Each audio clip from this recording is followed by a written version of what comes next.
할렐루야, 그리스도의 사랑합니다. 좌우 옆에 계신 보시면서 사랑합니다 인사 한번 나눌까요? 많이 힘들고 어려운 시기를 지나고 있는데 옆에 계신 분에게 다시 한번 우리 힘내십시다, 용기 내세요 한번 얘기할까요?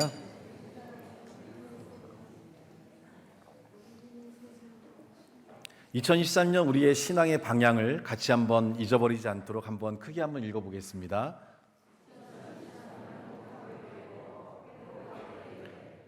영적으로든 또 육적으로든 우리의 삶의 많은 부분들은 변화가 필요하고, 변화가 되지 않는 부분들은 삶의 어려움과 고통들이 따르게 되지만, 우리가 하나님의 말씀에 따라 우리의 삶이 바뀌고 변화되는 삶을 갖는다면 자신의 삶뿐만 아니라 내가 만나고 함께 관계를 하고 있는 많은 사람들의 삶에 기쁨과 소망을 줄 수 있는 삶으로 세워지게 됩니다. 저는 오늘 회복을 위해서 우리에게 필요한 삶 중에 한 가지가 영적으로 또 말씀적으로 또 우리의 삶적으로 아직 우리가 알지 못하고 깨닫지 못한 많은 부분들을 온전히 깨달아서 삶의 방향이 올바른 방향을 가질 때 진정한 회복을 가져올 수 있기 때문에 오늘 전 여러분에게 깨달음이란 제목으로 함께 은혜의 말씀을 나누고자 합니다. 제목 같이 한번 읽어볼까요? 요한일서 4장 8절 말씀, 우리 같이 함께 한 목소리로 합독하겠습니다.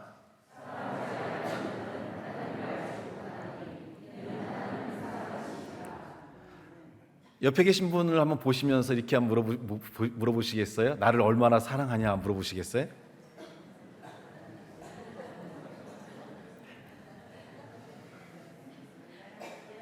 매일매일 살면서 이렇게 사랑에 감동돼서 삽니까? 요즘에 정민이가 이제 제대를 했는데, 정민이 엄마가 그렇게 나이가 많지는 않아요. 이제 50이니까.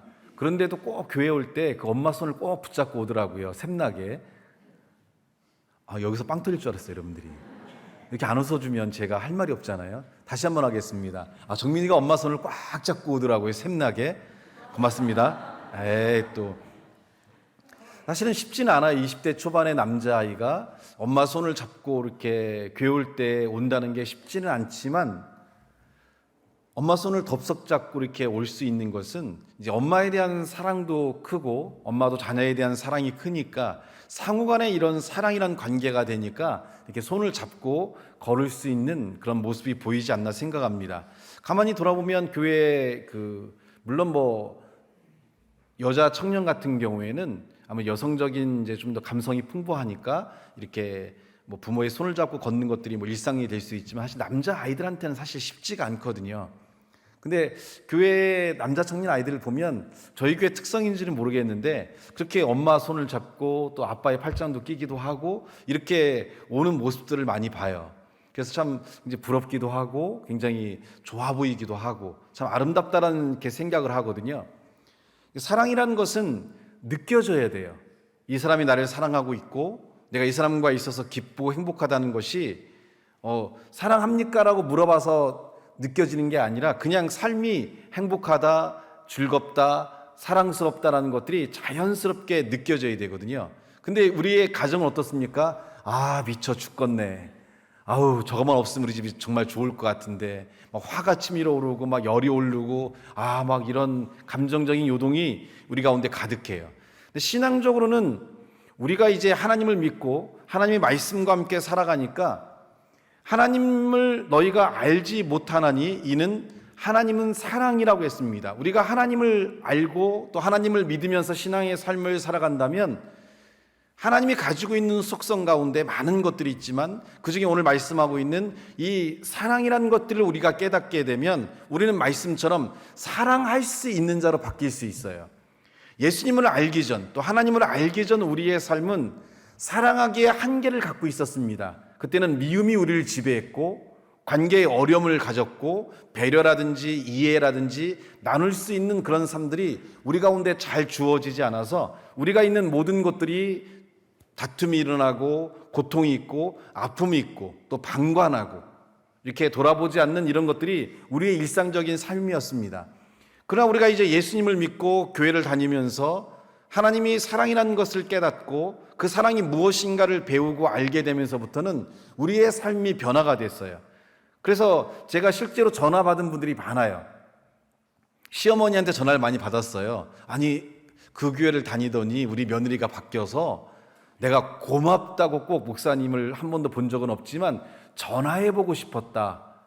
그리고 나이가 드신 분이 우리 아들이 정말 바뀌어가지고 너무 고마워서 이게 목사님에게 물어 전화를 물어서 내가 이렇게 연락을 합니다라고 이런 전화가 온 적이 많이 있었어요.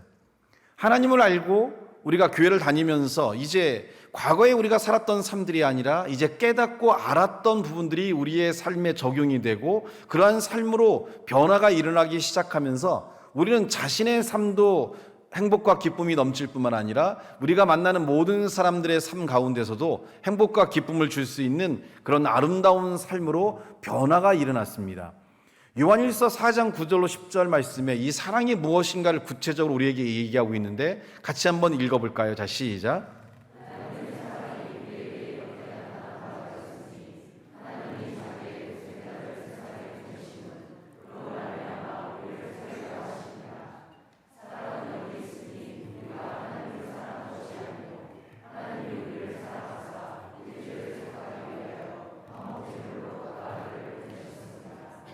하나님의 사랑이 무엇인가 했더니 인간이 연약하고 병들어 있고 고통스러우며 죄를 해결할 수 없고 그들의 삶이 힘들고 어려운 삶을 살아갈 때 그런 우리를 불쌍히 여기시고 우리에게 소망도 주고 기쁨도 주며 우리가 이 땅을 떠나서는 영원한 사망과 지옥으로 갈 수밖에 없는 우리들을 하나님이 계신 천국으로 이끄는 이러한 삶의 역사를 우리에게 주시기 위해서 자신의 아들 독생자인 예수 그리스도를 우리를 위해서 이 땅에 보내셨다라고 얘기합니다. 사랑은 우리가 사랑을 깨닫게 되면 이 사랑은 그냥 감정적으로 말로만 움직여지는 것이 아니라 사랑은 행함이 함께 따라갈 때 이 사랑이 제대로 된 삶의 움직임을 가질 수 있다라고 이야기해요. 하나님도 우리를 사랑하신다라고 그냥 말로만 하신 게 아니라 내가 너를 사랑하기 때문에 너의 고통과 너의 아픔과 너의 힘들고 어려운 그런 삶들에 내가 너를 돕기 위해서 내 아들마저도 희생하며 이 아들마저도 내가 너에게 보내는 사랑을 우리에게 허락하셨다라고 얘기합니다. 오늘 우리가 변화될 수 있는 것, 오늘 우리가 바뀔 수 있는 것, 오늘 우리가 새로운 삶을 살 수 있는 것, 우리가 소망과 기쁨 가운데 살아갈 수 있는 것은 하나님이 말로만 사랑하신 게 아니라 그 사랑을 이루기 위해서 그 아들을 희생할 수 있는 삶을 통해서 우리에게 변화를 주시고 새로운 삶을 이끄셨기 때문입니다. 우리가 교회를 다니지만 회복이 되지 않고 우리가 변화가 되지 않는 것은 우리가 배웠던 많은 말씀들이 지식 안에만 머물러 있지 이 지식이 행함을 바꾸어서 올바른 삶의 변화를 이루어서 스스로의 삶의 어떤 변화뿐만 아니라 주변의 사람들의 삶까지 영향을 줄 수 있는 그런 움직임이 없기 때문에 삶이 한계 안에 갇혀 있다는 겁니다. 그리스도인으로서 가장 들어서는 안 될 말이 뭐냐면 너는 교회도 다니고 예수님을 믿는다면서 너는 왜 변화된 게 아무것도 없느냐. 이게 그리스도인이 들어서는 안 될 얘기예요. 옆 사람에게 한번 찔리면서 얘기할까 좀 찔리게 너는 교회 다니는데 왜 변화된 게 아무것도 없어라고 한번 해볼까요?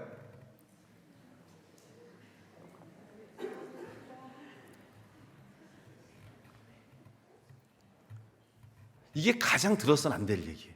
우리는 예전에 듣지 못하는 걸 들었어요. 예전에 알지 못하는 걸 들었고 이제 우리가 어떻게 살아가야 될지 어떤 삶의 모습을 가져야 될지 우리 이용렬 성도님은 제가 이제 권면을 했어요. 아내가 암이란 병에 있을 때 교회를 오셔야 됩니다. 그래서 같이 기도하고 이렇게 해나갑시다. 평생을 교회를 안 다니시던 분이 교회를 오셨고 그리고 제가 조금 혼냈어요. 삶을 살기 위해서는 이렇게 살아야 돼요. 이렇게 좀 움직임을 가져야 됩니다. 사실 처음 뵙는 것도 어려운데 처음 뵙자마자 이렇게 하셔야 돼, 이렇게 하셔야 됩니다 했으니 막 잔소리를 막 늘어났으니까 좀 화도 나실 만도 한데 알았습니다 목사님. 우리 아내가 살아날 수 있다면 제가 꼭 그렇게 하겠습니다. 그리고서 아내가 이제 암 수술로 회복을 하는 가운데 있었는데 퇴근하시면 밤마다 그 아내의 손을 붙잡고 학교 운동장에 가서 운동장을 같이 운동하는 거예요. 암 환자에게 있어서는 체력 회복이 제일 중요한데 남편이 아내의 손을 꼭 잡고 그래서 제가 이제 한 1년이 지나서 지난 제자훈련 시간에 물어봤거든요. 그랬더니 부끄럽지 않았어요? 손잡기 그랬지 않았더니 자기는 너무 행복했대요. 사실 쉽지 않거든요. 남자가 여자의 손을 이렇게 잡는 게 사실은 쉽지 않아요. 한국 이런 문화에서는, 뭐 유럽 문화에서는 그게 쉬울지 모르겠지만 아직 우리는 유교적인 영향 아래 있다 보니까 이렇게 쉽지가 않거든요. 아내 손 잘 잡아, 이남 성도님? 작가님도 해요? 우리 교회는 좀 특이한 교회예요. 뭐가 예수님 믿고 바뀌셔서 그런지 모르겠는데 쉽지는 않거든요. 근데 아내 손을 꼭 잡고 이렇게 운동장을 걸으시면서 아내가 회복될 수 있도록 이게 돕는 삶을 가져가요.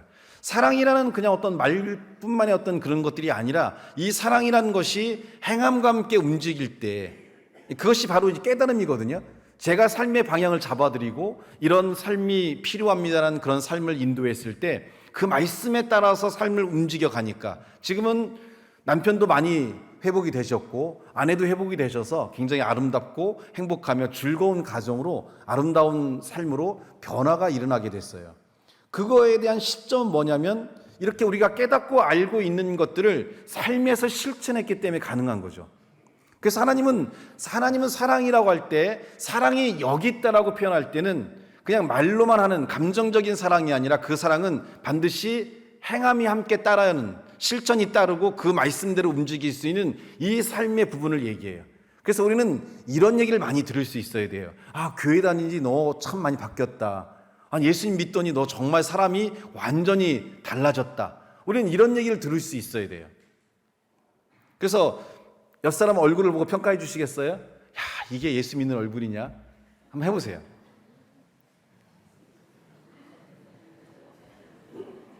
뭔가 예수님을 믿고 나면 얼굴도 좀 환해지고 삶이란 건 고통이 없을 수가 없어요. 힘들고 어려운 일도 있을 수 있습니다. 하지만 고통과 어려움이 있다 하더라도 우리가 소망이라는 것이 주어졌고 하나님의 역사에 대한 믿음이 주어졌기 때문에 우리는 얼마든지 힘들고 어려운 가운데 소망을 잃지 않고 기쁨을 가지면서 또 내가 힘들고 어려운 가운데도 나보다 더 어려운 사람들을 돌볼 수 있는 그런 마음의 여유까지 가지고 우리는 삶을 살아갈 수가 있거든요.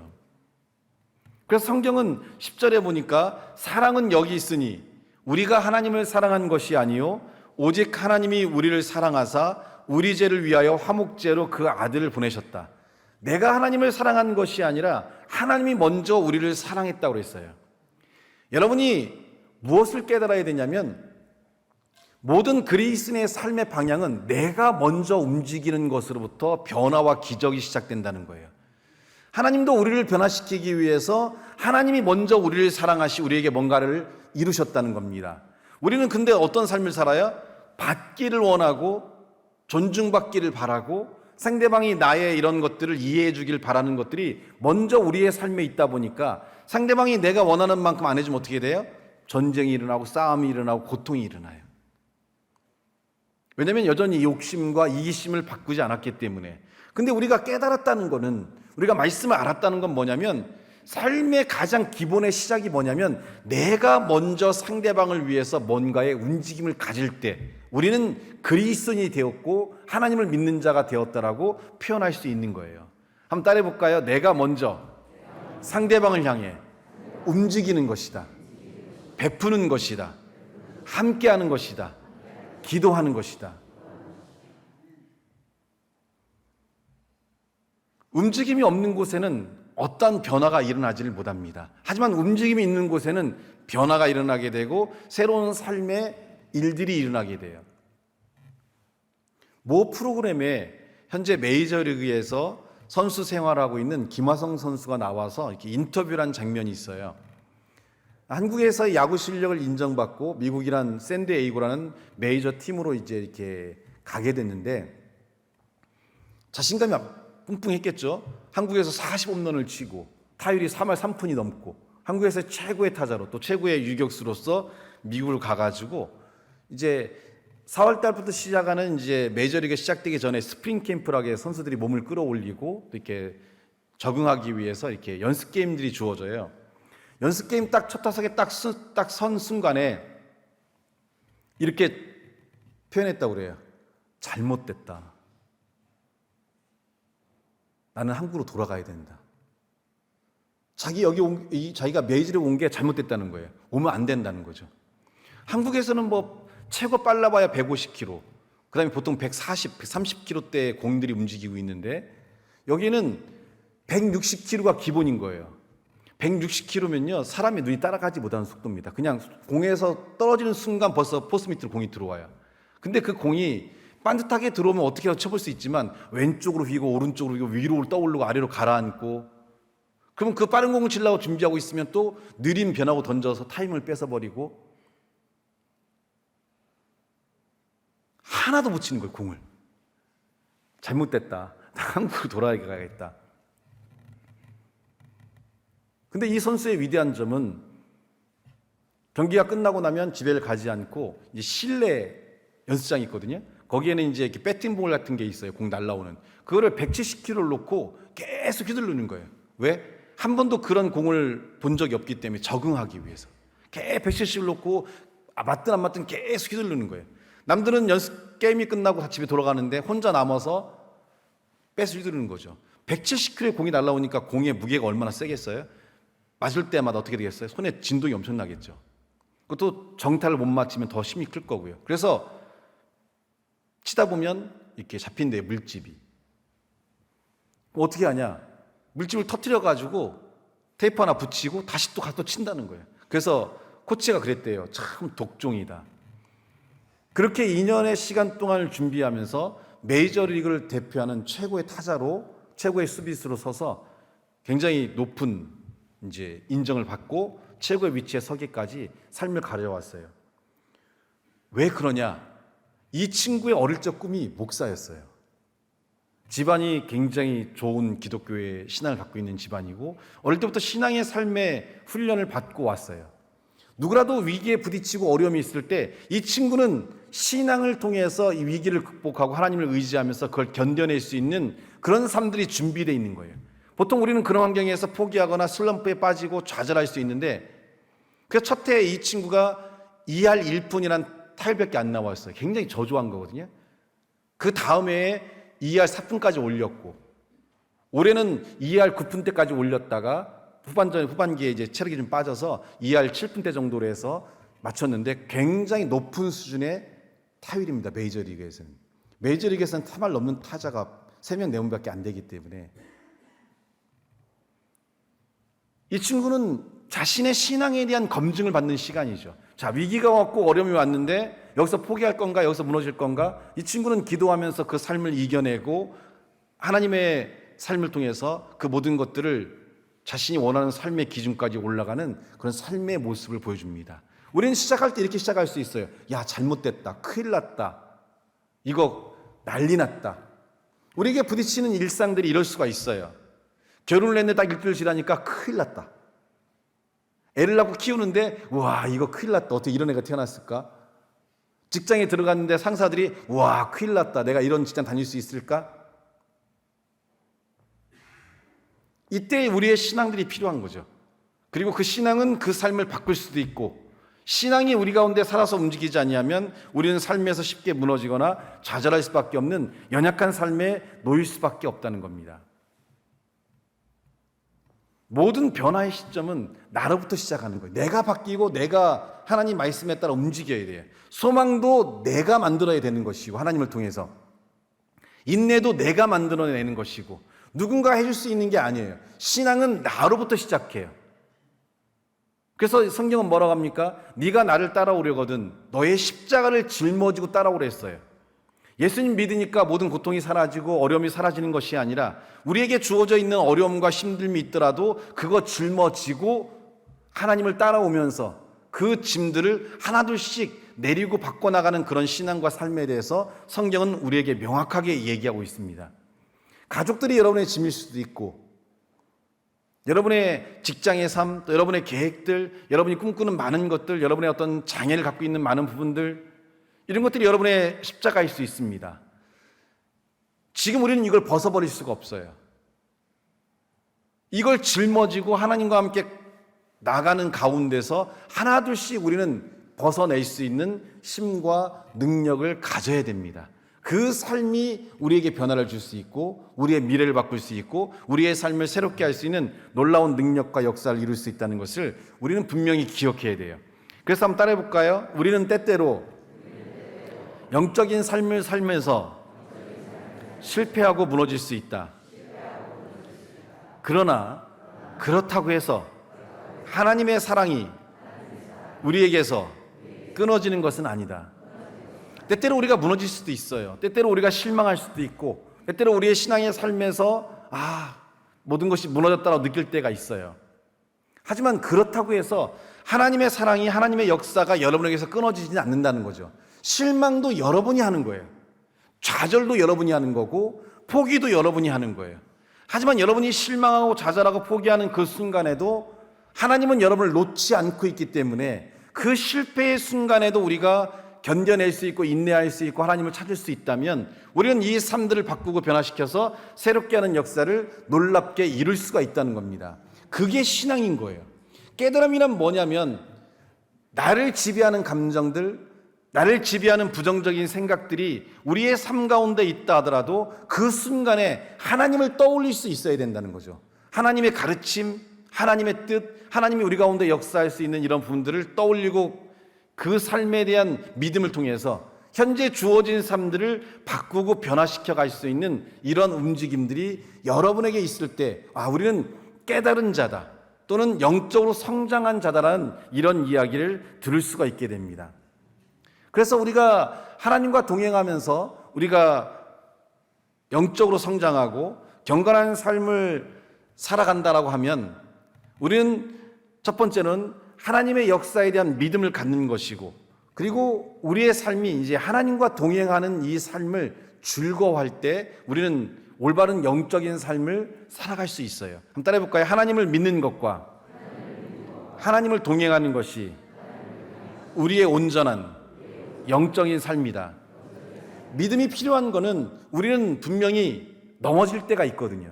살다 보면 넘어질 때가 있고 우리가 예상할 수 없는 많은 문제와 어려움들이 우리에게 다가올 수가 있습니다. 이때 우리에게 필요한 것은 믿음입니다. 하나님의 도우심, 하나님의 역사하심. 그리고 이 믿음이 실천되는 삶의 가운데서 싸워내고 이겨내고 견뎌내야 되는데 이때 필요한 건 뭐냐면 친구가 필요한 거예요. 함께 걸어주고 함께 그 삶을 갈 수 있는, 그것을 하나님께서 우리와 동행하신다라고 얘기해요. 많은 신앙인들이 인내가 강하고 모든 삶들을 견뎌낼 수 있는 것은 이처럼 우리와 동행하시는 하나님과 함께 우리의 삶을 살아가고 있기 때문에 그렇습니다. 혼자가 아니라는 것을 우리가 느끼고 있고 하나님의 역사가 함께하면서 우리의 삶들이 아름다운 삶으로 살아가고 있기 때문에, 그래서 시편 42편 1절로 5절 말씀 보면 우리 1절만 한번 읽어볼까요? 시편 42편 1절 한번 읽어봅시다. 시작.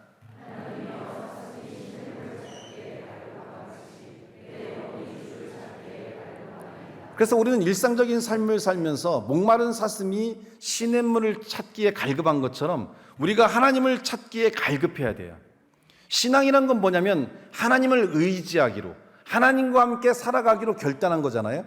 과거 우리는 우리의 힘을 믿거나 우리의 지식을 믿거나 우리의 물질을 믿거나 우리의 어떤 경험을 믿었다면 이제 그런 것들이 한계를 느낀 그런 시점에서 우리는 하나님을 믿기로 결정했다면 이제 우리는 그 하나님을 우리의 삶에서 함께 움직이는 자로 우리와 함께 동행하는 삶으로 변화시키기 위해서 그분의 역사에 대한, 그분의 능력에 대한, 그분의 삶에 대한 갈급함을 가져야 돼요.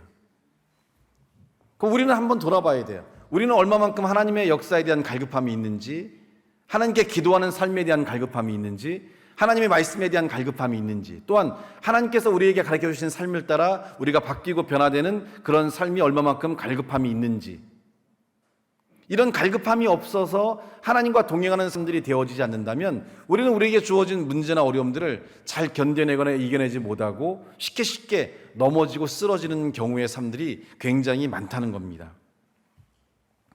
다윗은 이런 고백을 우리에게 하고 있는데 시편 27편 4절 말씀 우리 같이 한번 시편 24편 27편 4절 말씀 한번 같이 읽어보겠습니다. 시작.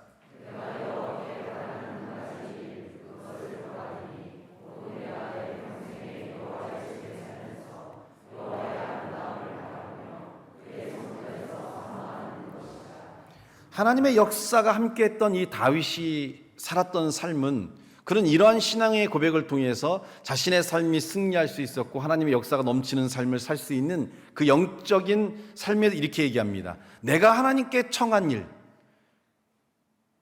여러분에게 하나님께 뭔가 청하고 하나님께서 한 가지 소원을 들어주신다면 여러분 뭐를 청하시겠습니까? 라고 하면 여기 대부분 다 돈이라고 할 것 같아요. 왜냐하면 일상에 살면서 제일 중요한 게 삶을 살기에 돈이 제일 중요하니까. 돈이 아니라고 하실 분이 있을까요? 하나님께서 한 가지 소원을 들어준다면 돈이 아니라고 할 수 있는 분, 그거 거짓말이에요. 하나님 저한테 표목사야 너 고생했으니까 내가 너한테 한 가지 소원을 들어줄게. 한 가지 소원을 들어줄게. 저 한 가지 소원 나오자마자 바로 돈이요. 목사인 저도 그래요. 왜냐면 당장 내가 나갔을 때 밥이라도 먹고 차라도 타고 뭐라도 하려면 당장 필요한 게 돈이니까 어쩌면 우리의 일상에서 그게 최고의 삶일 수 있어요. 아니면 다윗은 왕이었으니까 뭐 권력을 달라라든지 아니면 뭐 군대를 달라라든지. 다윗은 하나님께 청한 것이 뭐냐면 나로 내 생전에 여호와의 집에 거하는 것을 하나님께 청하였다는 거죠. 그는 왜 여호와의 집에 거하는 것을 청하였을까요?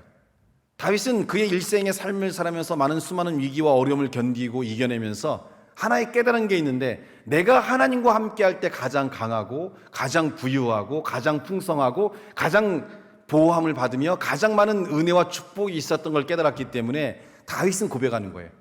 우리가 세상적으로 바라는 이 모든 것들은 하나님 안에서 나오기 때문에 내가 하나님과 올바른 관계를 갖고 있다면 이 모든 것들은 당연히 나의 삶에 넘칠 거나 확신을 갖고 있었기 때문에 그는 내가 내 생전에 여호와의 집에 거하는 것을 하나님께 청하는 그런 삶의 모습을 보여줍니다.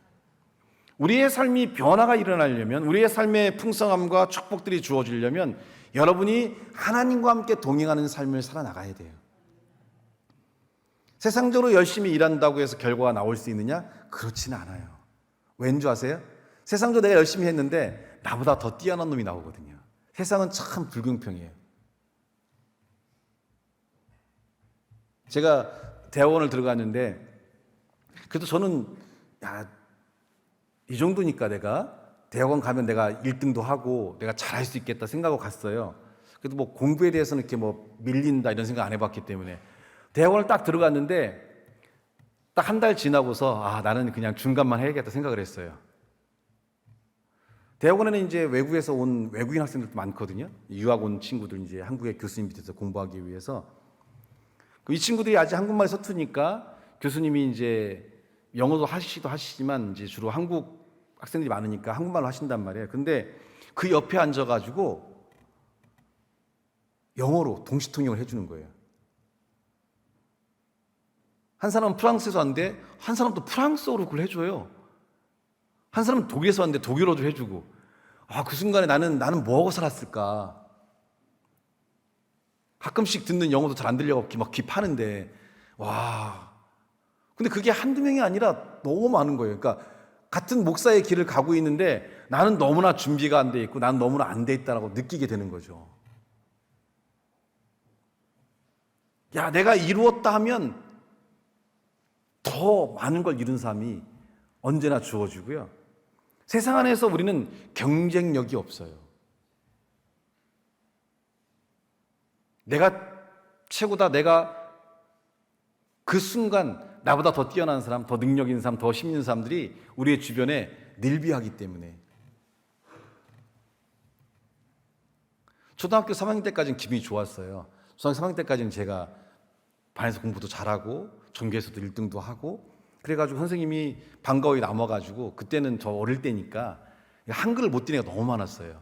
그래서 선생님이 이제 방과후 애들 가르쳐 주는데 네가 남아서 같이 도와주겠냐라고 해서 선생님 같이 남아서 한글도 가르쳐 주고 수학도 가르쳐 주고 그랬거든요. 그때는 산수라고 했어요. 4학년쯤 되니까요. 4학년 때 제가 전학을 갔거든요. 이제 3학년 때는 대사동에 살았어요. 대전에 대사동 아세요?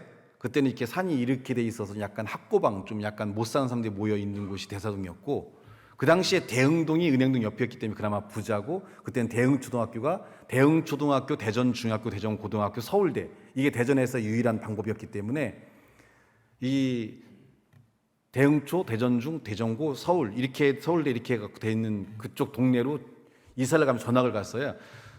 뭐 이렇게 어려운 삶에 있던 사람 곁에서는 뭐 잘했는데 이제 대흥초 가니까요. 와, 시험 딱 보고 나니까 저 밑바닥에서 이제 하기 시작하더라고요. 그래서 아, 나는 이제 끝났다. 이게 내 한계인가 보다. 내가 아직까지 경험하지 못한 게 너무나 많은 거예요.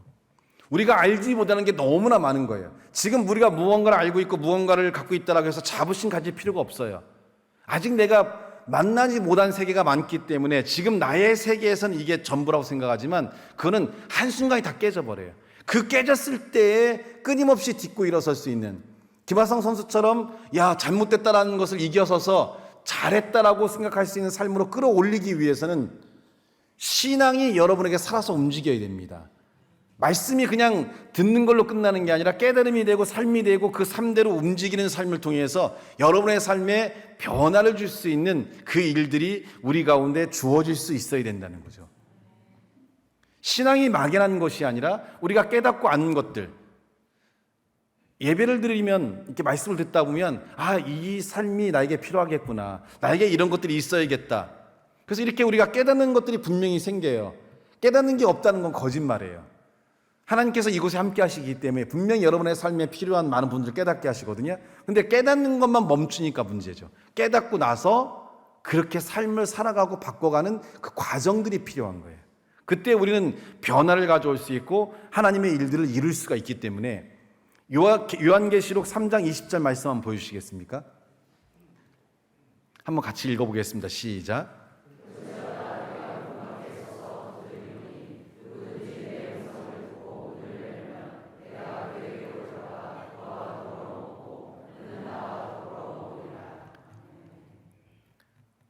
우리의 마음문 밖에서 예수님께서 문을 두드린다고 그래요. 우리는 한계를 갖고 있고 우리는 부족함을 갖고 있는 사람들입니다. 그 한계와 부족함으로 인해 삶이 힘들고 무너지기도 하고 좌절도 하고 어렵고 힘들 때가 있어요. 또 한계 안에 부딪혔을 때 우리는 자존감이 떨어지고 스스로가 낭망하거나 포기하는 경우가 많습니다. 이때 하나님은 그런 우리를 버려두지 않고 우리의 마음의 문을 두드리세요. 내가 너 안에 들어가서 내가 너와 함께 살면서 내가 너를 다시 일으켜 세울 거라고 얘기합니다. 이때 마음을 두드린다는 건 뭐냐면 오늘 말씀에 비유한다면 깨달음이 오는 거죠. 아, 이 삶에서 나에게 무엇이 필요할까? 내가 어떤 삶을 살아가야 될까? 내가 어떤 삶의 변화를 가져와야 될까? 이런 깨달음들이 주어졌을 때 그걸 믿고 그렇게 삶을 살아가는 것, 그게 마음의 문을 여는 거예요. 그리고 그 삶이 우리 가운데 주어졌을 때 우리는 하나님의 살아있음을 볼 수 있고 하나님의 능력과 역사가 우리의 삶에 아름다움을 이룰 수 있는 그 역사를 우리가 볼 수 있으리라 믿습니다. 여러분에게 주어진 삶에 많은 깨달음들이 주어질 겁니다. 이처럼 예배 시간의 말씀을 통해서 또 일상적인 삶을 살아갈 때, 또 기도할 때, 성경을 읽을 때, 많은 사람들과 대화를 나눌 때, 이때 주어진 여러분의 삶에 하나님께서는 여러분의 삶을 온전한 삶으로 인도하기 위해 많은 깨달음을 주실 텐데 그 깨달음을 여러분이 받아들이시고 그 삶으로 삶을 옮겨간다면 여러분의 삶뿐만 아니라 여러분이 만나는 모든 사람 가운데서 큰 기쁨과 행복감으로 주어질 수 있는 놀라운 삶이 될 줄 믿습니다. 기도하겠습니다. 하나님 주신 말씀을 따라 우리의 삶에 많은 변화와 축복이 있음을 고백합니다. 주의 은혜와 능력으로 채울 수 있도록 우리 가운데 역사해 주시길 간절히 원하오며 예수님의 이름으로 기도하옵나이다.